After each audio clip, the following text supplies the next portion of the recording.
अस्सलाम वालेकुम नाज़रीन, शहर इक़दार इस्लामाबाद से मैं अदनान याकूब हूँ। आज की हम केपीके की सूरत हाल पे बात करेंगे। परवेज़ खट्टक जो अपने आप को पूरे सूबे का बादशाह समझते थे, तन्हाई का शिकार हो चुके हैं। उनके हाथ कुछ भी नहीं आया। उनको टारगेट सौंपा गया था 30 से 40 MPs और MNAs अपने साथ मिलाने का। वो दूसरे MPs MNAs को क्या साथ मिलाते, लेकिन उनके अपने घर के लोग भी उनके खिलाफ आके खड़े हो गए हैं। और इस वक्त नौशहरा की और केपीके की सूरत हाल क्या है, एक तो ये आपसे डिस्कस करना है। दूसरा, अभी लेटेस्ट खबर आपने भी देख ली होगी कि परवेज़ खट्टक को फारिग कर दिया गया है तहरीक इंसाफ में से। उनको शोकॉज नोटिस जारी किया गया था जब ये खबर सामने आई थी कि वो एक ग्रुप बंदी कर रहे हैं। वो अपनी एक नई जमात लाने के लिए तहरीक इंसाफ के लोगों को ही तोड़ने के लिए प्रेशराइज कर रहे हैं, उनके घरों पे छापे मरवा रहे हैं। तो इस तमाम तर सूरत हाल के बावजूद इमरान खान और तहरीक इंसाफ की तरफ से उनको शोकॉज नोटिस जारी किया गया। 22 दिन उन्होंने कोई जवाब देना गवारा नहीं किया, चूँकि वो एक अलग पार्टी बनाने में मसरूफ़ अमल हैं। तो लिहाजा आज उनकी बुनियादी रुकनीत ख़त्म कर दी गई है और जो परवेज़ खट्टक हैं उनको फारिग कर दिया गया है।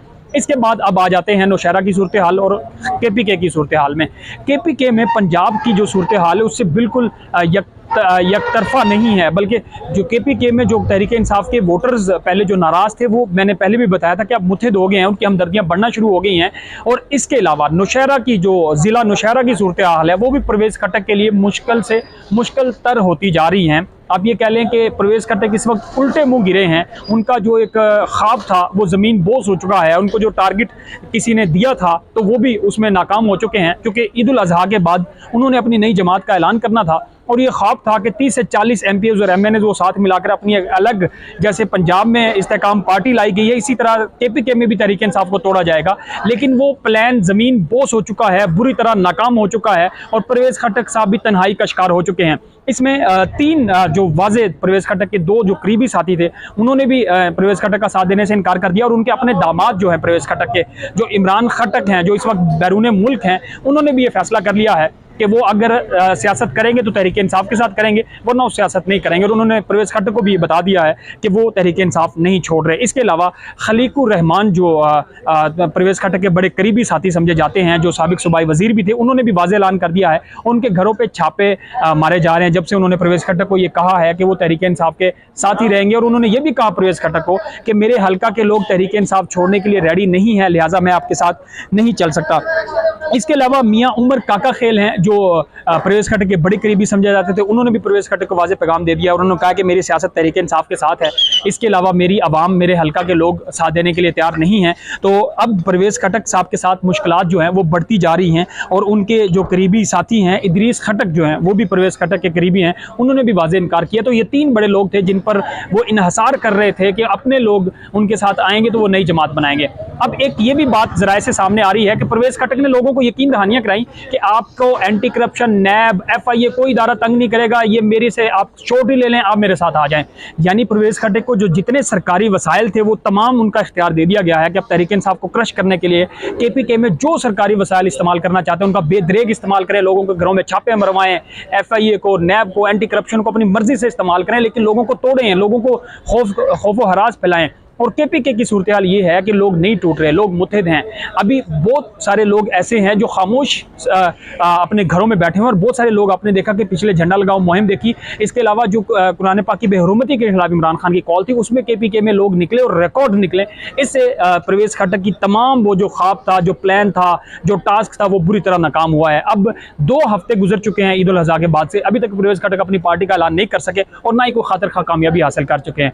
अब अगस्त में ये देखा जा रहा है कि शायद परवेज़ खट्टक चंद एक लोगों को, जो चुनिंदा लोग हैं, ज़ाहिर उनको अब तहरीक इंसाफ ने फारिग कर दिया है, तो वो जो चंद एक लोग उनके साथ आएंगे उनके साथ ही वो अगस्त तक ही शायद कोई नई जमात का ऐलान करेंगे। लेकिन इस वक्त केपीके जो सूरत हाल है वो आप देख रहे हैं कि कल से जो BNP है और जमीयत उलमा इस्लाम है उनके दरमियान भी जो इस वक्त लड़ाई है वो बढ़ती जा रही है और शदीद जुमलेबाजी एक दूसरे के खिलाफ हो रही है। आप देख रहे हैं कि ANP ने जो गवर्नर केपीके था उसके लिए सपोर्ट की थी और अब वो पछता रहे हैं, बल्कि उनके बयान आ रहे हैं। गुज़िश्ता रोज़ एक मौलाना फजलुर रहमान पर उन्होंने बयान दिया कि अवाम पर हुक्मरानी कोई हलवा नहीं है कि आप जो इसको चाहेंगे इसको इस्तेमाल कर लेंगे। जो समर बलोर है ANP की रहनुमा, उन्होंने ये भी कहा कि हमने तो ये नहीं सोचा था जब गवर्नर केपीके के लिए वोटिंग होना थी और उनको मुंतखब करना था, ये हमारे मिन्नते तरले करते थे और हमारी सबसे बड़ी गलती थी कि हमने इनको सपोर्ट किया। और अब ये कुर्सी पर बड़ी पर बैठे हैं लेकिन बद तहजीब से आ रही हैं, बात करना जानते नहीं हैं, हम ऐसे लोगों को सपोर्ट नहीं कर सकते। अब एक तो ये सूरत हाल आ रही है कि लोग ये समझ रहे हैं या ये बयानियां बनाने की कोशिश की जा रही है, ये एक तासुर दिया जा रहा है कि तहरीक इंसाफ अगर केपीके में नहीं होगी तो सिर्फ मुकाबला एएनपी में और जमीयत उलमा इस्लाम में होगा। तो ये सूरत हाल इतनी आसान नहीं है। ये दोनों जमातें मिलकर भी तहरीक इंसाफ का इसलिए मुकाबला नहीं कर सकती कि केपीके में सूरत हाल बिल्कुल तब्दील है। केपीके के लोग डटे हुए हैं। आपने देखा कि लोगों ने हल्फ उठाए, फिर ये तक आ गया कि अगर पुलिस गैर कानूनी तौर पर किसी जबरी तौर पर या सियासी इंतकामी तौर पर लोगों के घरों में छापे मारेगी तो फिर रिएक्ट देंगे, फिर लोग पुलिस को बताएंगे कि गैर कानूनी तौर पे चादर चार दीवारी का तकद्दुस पामाल नहीं किया जा सकता। तो अब परवेज खटक तो बुरी तरह नाकाम हो चुके हैं, बल्कि खुले लाइन लग चुके हैं।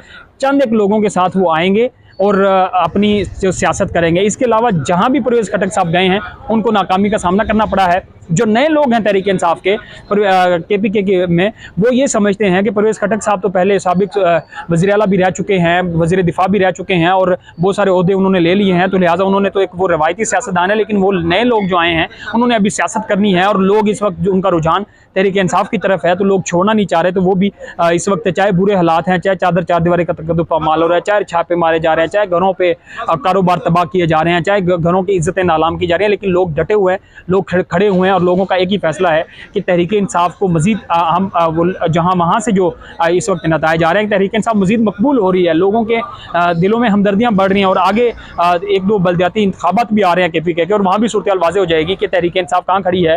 और जाहिर है जो मशीनरी है, सरकारी मशीनरी है, और जो एंटी लोग हैं वो तो पूरी कोशिश करेंगे मुक़्तदिर हल्के भी कि तहरीक इंसाफ को सर ना उठाने दिया जाए या उनको दबाने की कोशिश की जाए। लेकिन जैसे ही असम्बली तहलील होगी और अगर मुल्क आम इंतखाबात की तरफ जाता है और बल्ले का निशान होगा, तो केपीके में बिल्कुल आसान क्या मुमकिन ही नहीं है कि आप तहरीक इंसाफ को माइनस कर सकें या तहरीक इंसाफ की हुकूमत ना आने दें। तहरीक इंसाफ इस वक्त भी मकबूल है केपीके में। पंजाब की सूरत हाल आप सबके सामने है। आज सिर्फ हमारा जो टॉपिक था वो सिर्फ केपीके और परवेज खटक की सूरत हाल पे था, क्योंकि उनको तहरीक इंसाफ ने फारिग कर दिया है और तहरीक इंसाफ की जो परवेज खटक और इसके अलावा केपीके में सूरत हाल है, ये आज हमने बात की है। दोबारा किसी नए टॉपिक के साथ आपकी खिदमत में हाजिर होंगे।